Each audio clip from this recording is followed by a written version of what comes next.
My name is Elise Monroe. I'm 30 years old, and I live in a quiet neighborhood just outside Savannah, Georgia. It's a warm and calm place, with trees that move gently in the wind and neighbors who mostly keep to themselves. I've lived here for the past 7 years, ever since my grandmother passed away and left me her small house. It's not big, but it's mine. I paint the kitchen walls every spring and grow herbs in the windowsill. I make coffee in the mornings, I clean in the evenings, and most days I work quietly at a small gift shop downtown that sells candles and handmade soaps. My life has been simple and quiet. Until last year, when everything changed. It started on a Tuesday evening. I was leaving the shop after closing and walking to my car when I saw him. A man was standing outside the bookstore across the street, looking at the display. He had that kind of face that catches your attention even in a crowd. Strong jaw, sharp cheekbones, and a smile that seemed to hold a secret. He noticed me looking and gave a short wave. I smiled back, not thinking much of it.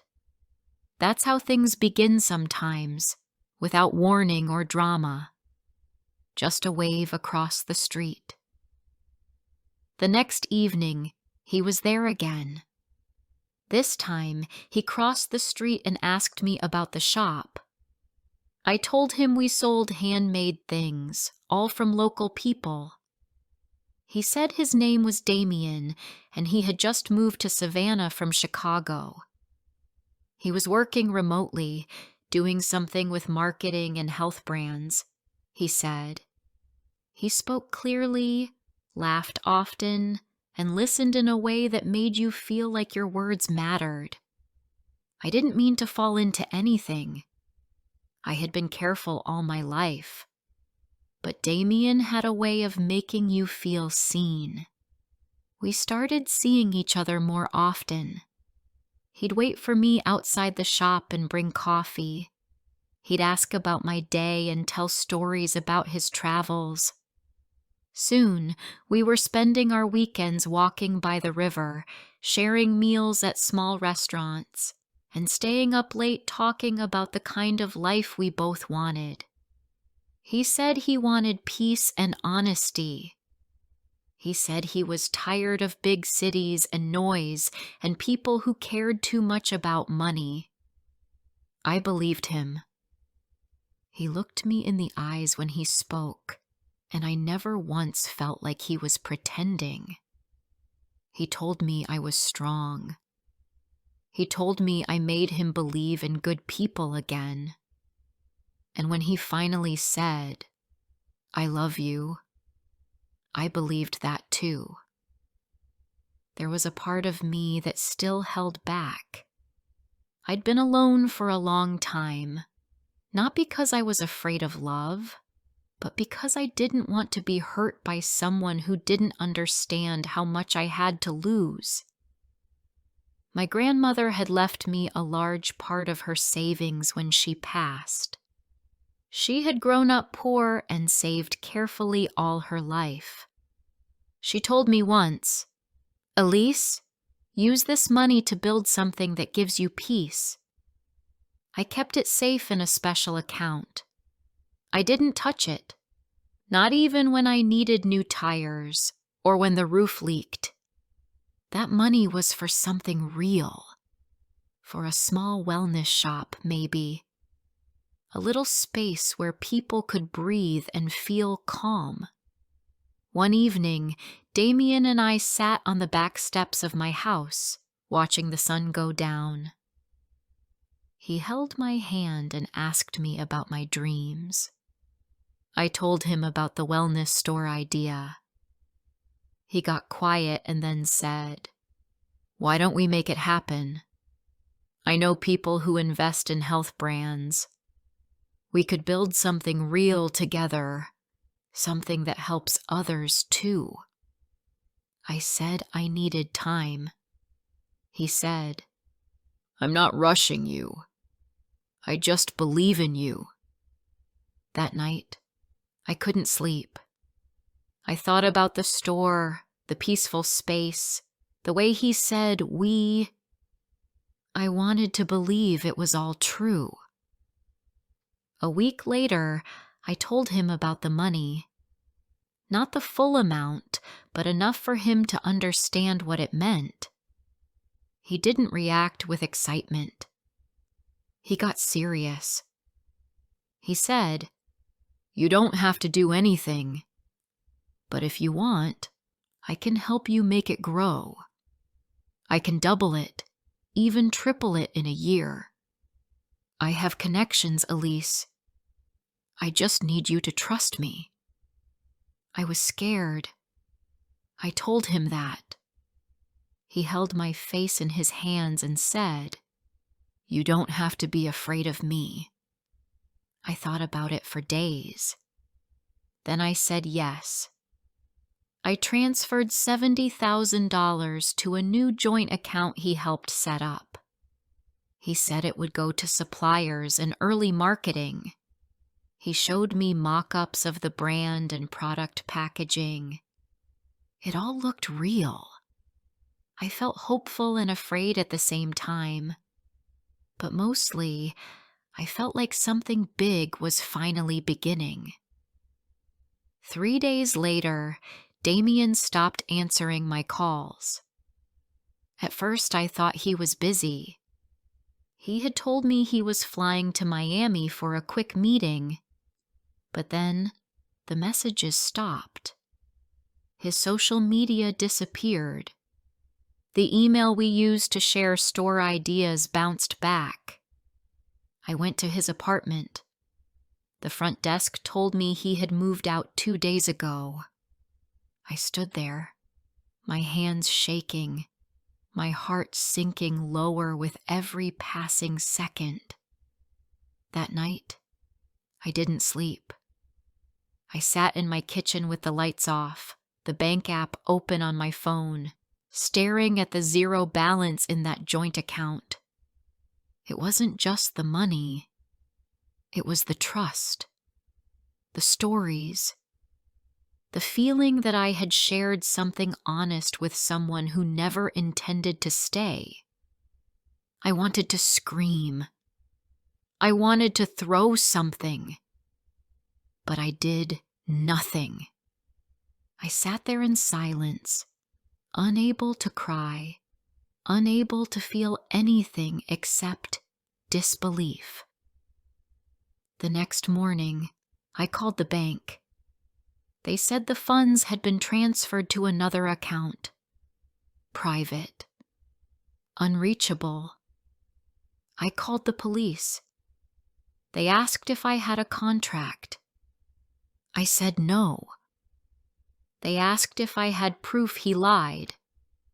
I had text messages, but nothing that showed clear fraud.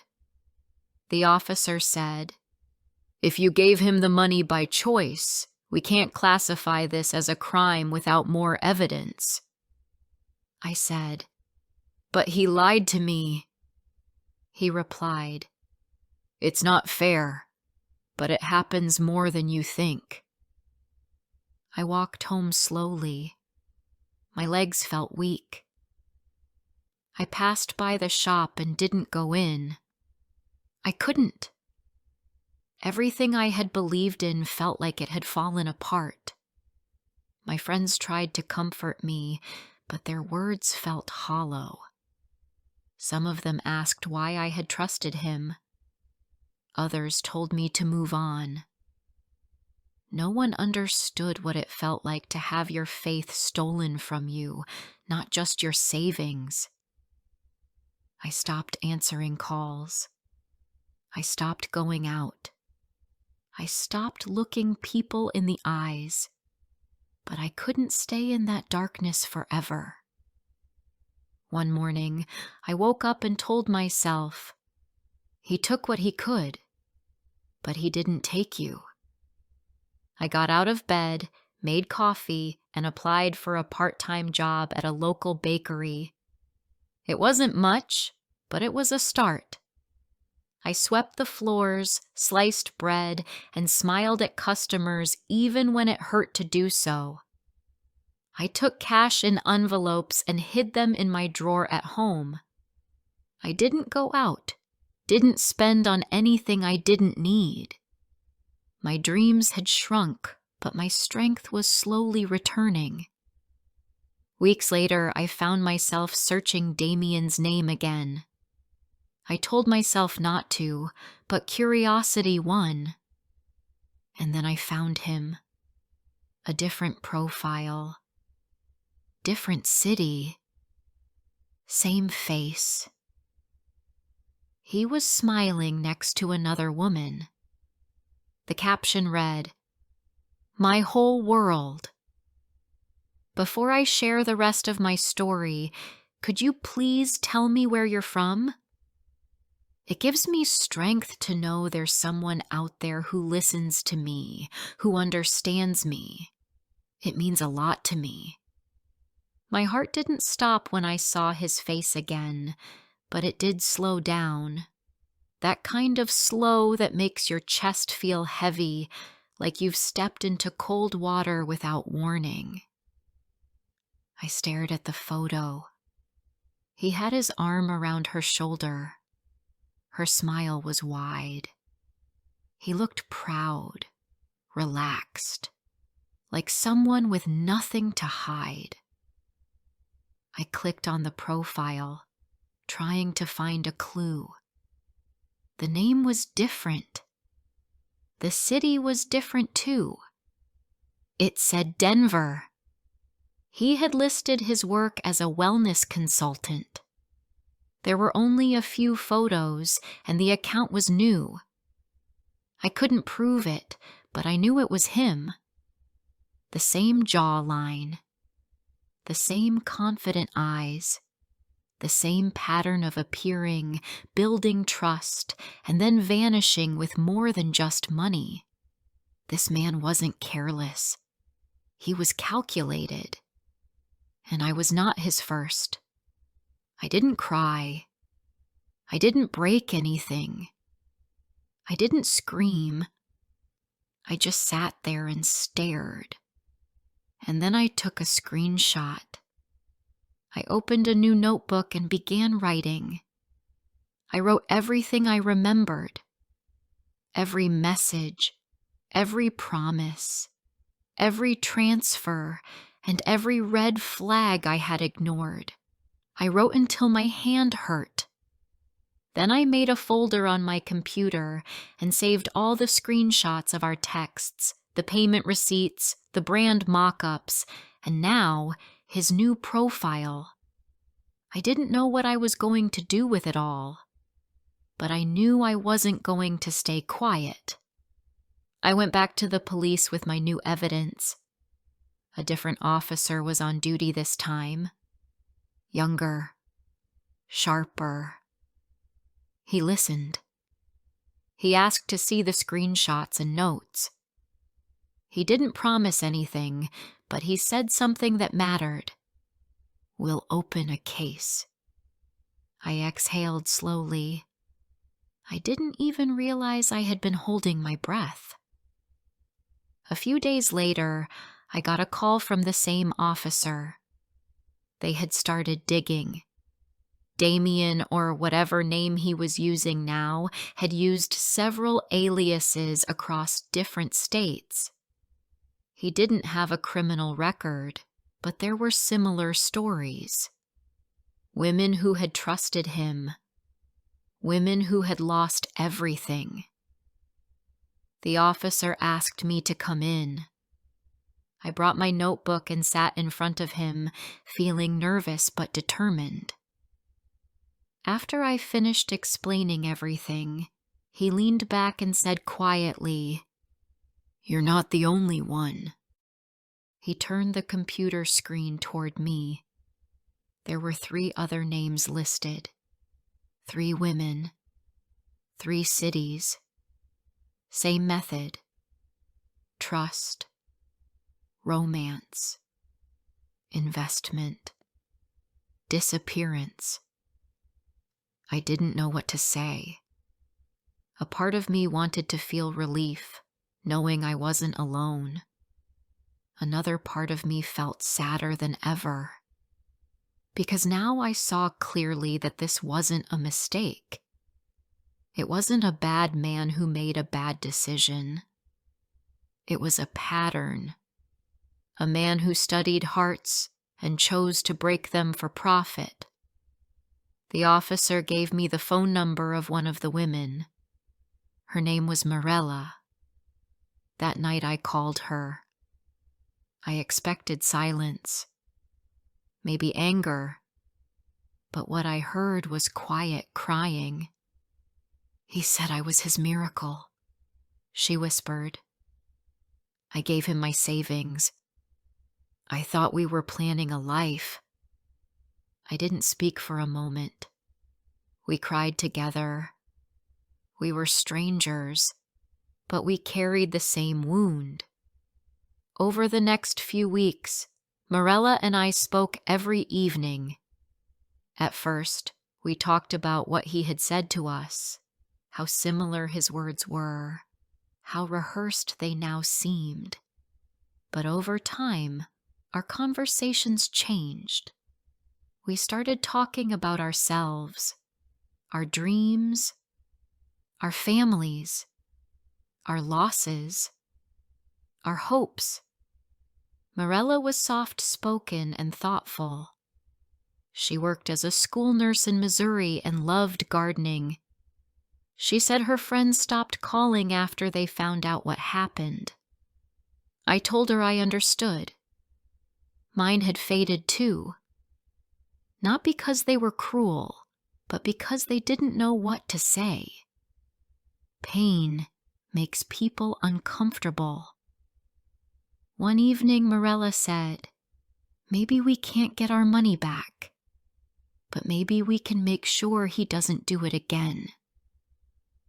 That sentence stayed with me for days.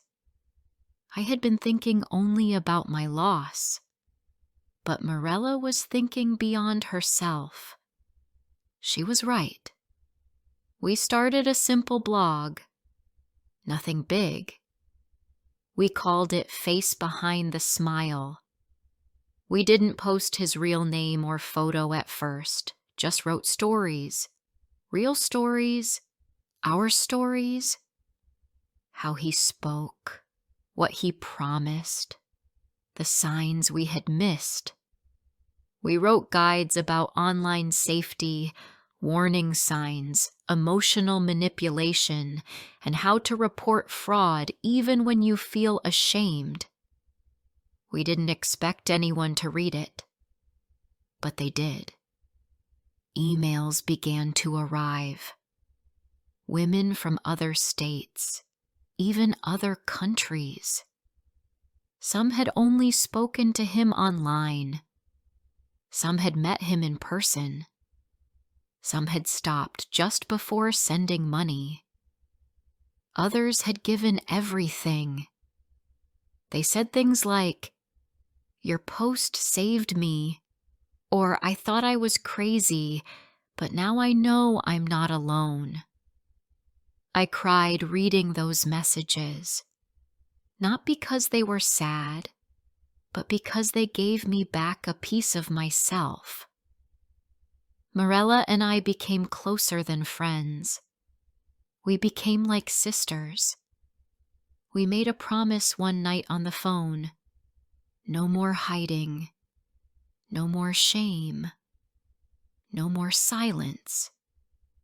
It felt powerful to say that out loud. It felt like healing. Months passed. The case with the police was still open, but progress was slow. Damian was careful. He used fake names and temporary phone numbers. But the blog was growing. We started getting attention from small news platforms. One journalist reached out and asked to interview us anonymously. We said yes. The article came out a week later. The headline read, "The Man with Two Faces." how romance became fraud. It wasn't dramatic. It was real. People shared it. More women reached out. Each one added a piece to the puzzle. Slowly, the silence that had once made me feel trapped began to break. Meanwhile, I kept working at the bakery. It wasn't glamorous, but it gave me structure. I saved again, slowly. Not to build a store. That dream had changed. I didn't want to shop anymore. I wanted freedom. I wanted peace. I wanted to help. Marella felt the same. She started writing short guides about emotional recovery. I focused on writing safety checklists. We worked late into the night on our little blog. We didn't get paid.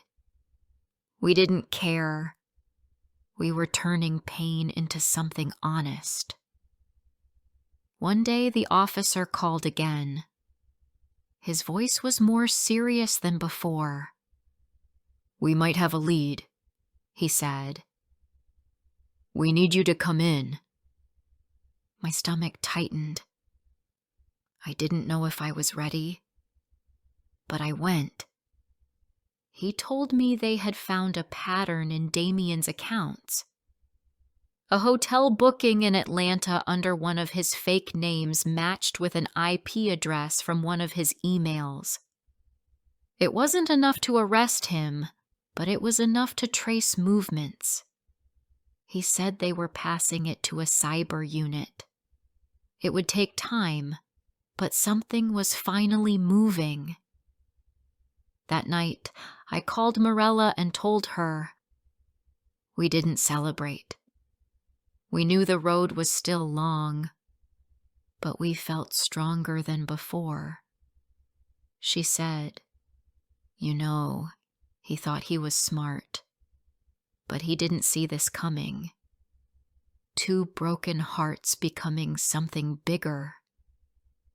I smiled at that, because she was right. Months passed. Marella and I kept writing. We posted every week on the blog, always with honesty. We didn't try to make things sound better than they were. We told the truth about sleepless nights, about how hard it was to trust people again, about how shame still visited us when we were alone.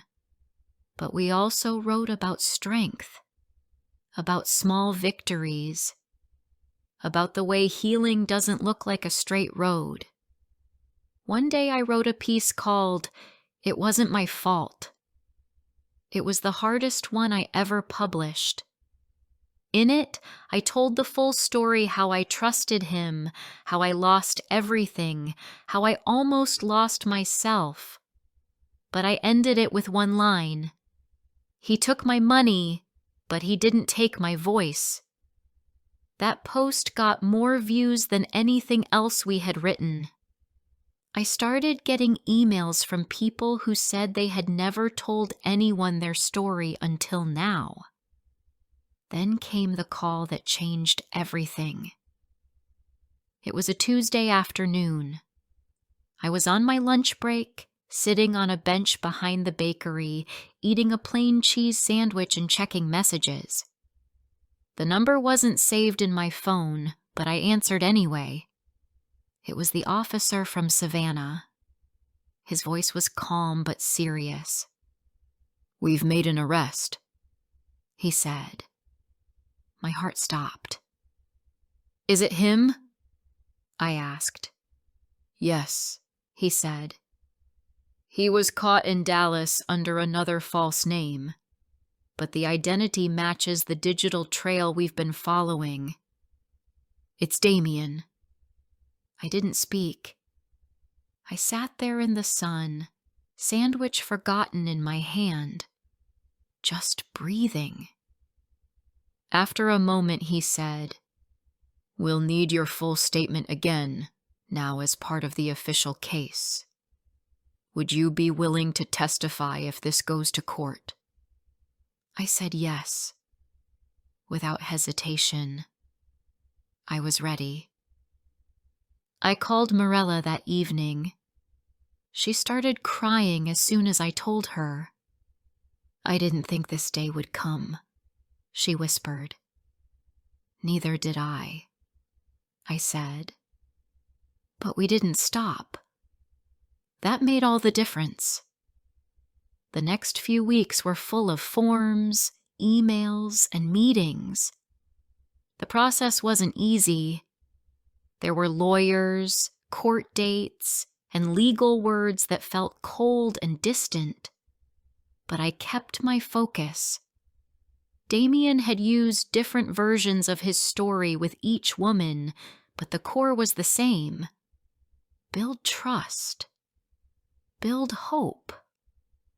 Then disappear. The police had traced financial movements, matched photos, and found several accounts connected to his false names. It wasn't just emotional harm. It was organized fraud. When I finally saw him again, it was in a courtroom. He walked in wearing a clean shirt, his hands in cuffs, and his expression flat. He didn't look shocked. He looked bored, like someone who had seen courtrooms before. I sat 2 rows behind the prosecutor's table. Morella had flown in and sat beside me. She reached for my hand. I felt her fingers shaking slightly. I was shaking too, but I didn't look away. He didn't glance at us once. He stared forward, silent, while the charges were read. 7 women had come forward by that point, from different places, with different stories, but all pointing to him and all showing the same pattern. The judge set a trial date. He was denied bail. After that first court appearance, Morella and I stepped outside into the cold air. We didn't talk for a while. Then she said softly, "He never once looked at us." I nodded. Because we're not people to him. We're pieces in a game. She paused, then added, "But we're the ones ending it." We stayed in a small hotel that night and talked about what we would do after the trial. Morella wanted to study part-time again, maybe get a degree in social work. I told her I had started painting again, something I had stopped after everything went wrong. We smiled when we talked about the future. For a long time, we hadn't done that. The trial lasted 4 weeks. Each day we sat in the back of the courtroom. Some days were hard. Some of the victims cried on the stand. I did too. But each testimony was like another stone on the wall we were building, proof that he couldn't hide anymore. In the end, he was found guilty of fraud, identity theft, and emotional deception for financial gain. He was sentenced to 12 years in prison. He didn't speak when the sentence was read. He just looked down at the table like it didn't matter. But it did matter. To all of us. After the trial, something changed in me. I didn't expect joy or celebration. I didn't feel free all at once. But I did feel lighter. Like I could stand up straighter. Like I could look people in the eye again without carrying the weight of that shame. Damian was behind bars, but what mattered more was that I had not let him silence me. Morella and I continued the blog. It reached more people now. One local paper even wrote a short piece about the case and mentioned our work. We weren't famous. We didn't want to be. But we were proud. We knew we were helping others stay safe. We gave interviews to a small podcast once. The host said, "You're both incredibly brave." But I don't think it was bravery. I think it was survival. You get tired of being silent, so you speak. 1 year after the sentencing, I visited my grandmother's grave. I brought her favorite flowers, yellow lilies. I stood in the quiet mourning and whispered, "I didn't use your money the way I planned, but I used it to find my voice. I hope that's okay." I think she would have understood. Now I still live in the same little house. The kitchen walls are pale green. The herbs still grow in the window. The bakery job turned into something more stable. I work full-time now and help run the place. I even teach a baking class twice a month. Some days, I write late into the night. I'm working on a short book with Morella about emotional recovery and online safety. It's slow, but honest, like everything else we do. And sometimes I still think of him. Not often, not with anger, but with awareness. He was not a mistake. He was a lesson. And that lesson is now part of me. But it does not define me. Not anymore. A few nights ago, Morella and I met in person again. She visited Savannah for a weekend, and we walked by the river like we used to imagine we would one day. We talked about everything and nothing. As the sun began to set, she turned to me and said, "He took a lot from us. But in the end, we got something he'll never have." "What's that?" I asked. She smiled. "Peace." And in that moment, I knew she was right. This was never a story about loss. It was a story about finding your way back, even when someone tries to erase you. I hope you have enjoyed the story. Like and comment if you want to hear more soon.